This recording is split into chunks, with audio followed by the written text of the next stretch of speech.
Bonjour,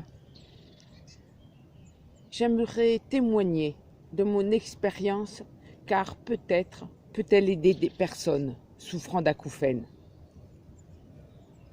Tout a commencé il y a bientôt 20 ans, je me souviens.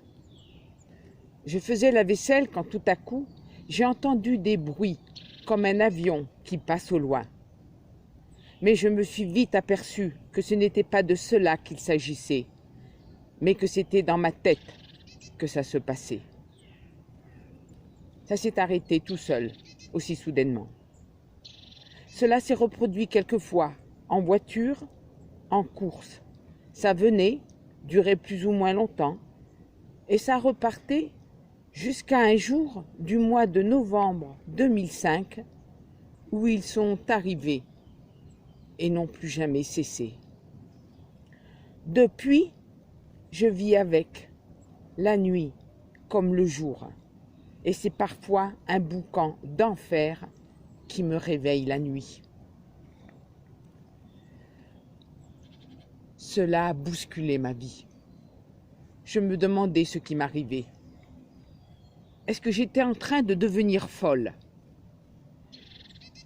Je suis allée chercher du côté de mes ancêtres si des cas de folie existaient. Tous les médecins ORL que je suis allée consulter, à l'unanimité, m'ont diagnostiqué des acouphènes. Et étant malentendante, c'était d'autant plus certain que ça en soit. Oui. Alors, que faire? J'ai suivi les quelques traitements légers qui m'ont été prescrits sans aucun résultat. J'avais aussi la possibilité de prendre des anxiolytiques ou autres médicaments psychotropes, mais à cela, j'y étais complètement opposée. Alors, comment continuer à vivre avec? À vivre sans devenir folle, car en fait, c'est ce que je redoutais le plus. C'était comme si j'avais un poste de radio toujours en marche sur chacune des épaules. Il m'a fallu apprendre à gérer en moi ce bruit incessant, ce qui me demandait beaucoup d'énergie et donc me fatiguait énormément. Le plus difficile était la nuit, car ça m'empêchait de dormir, ou pire encore, il me réveillait en plein sommeil et en dehors du fait de me couper la tête, rien ne pouvait mettre fin à ce bruit infernal.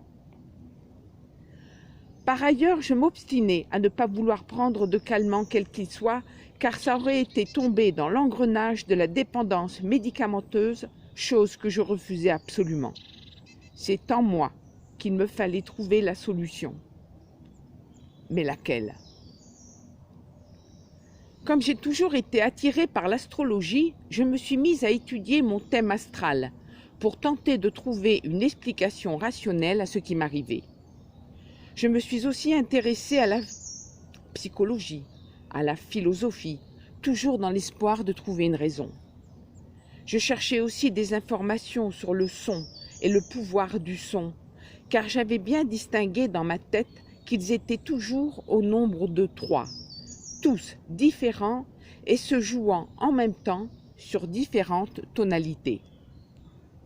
J'ai vu dans mon thème astral que j'avais une prédisposition pour la méditation. Alors pourquoi ne pas essayer? Je n'avais rien à perdre. Alors, assis sur ma chaise, patiemment, lentement, année après année, toute seule, j'ai appris à les apprivoiser et surtout à les accepter.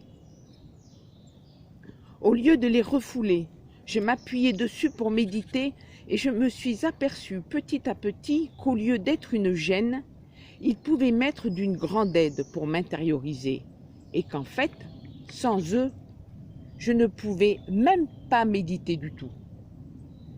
Méditation de plus en plus longue, de plus en plus profonde, qui m'amène à de sublimes touchés de l'âme, ce qui me fait dire souvent qu'ils me font vivre autant l'enfer que l'extase. Aujourd'hui, je ne voudrais plus qu'ils s'arrêtent. Je me les suis appropriés Il m'autorise à des méditations qui ont donné un autre sens à ma vie, pour ne pas dire une raison de vivre.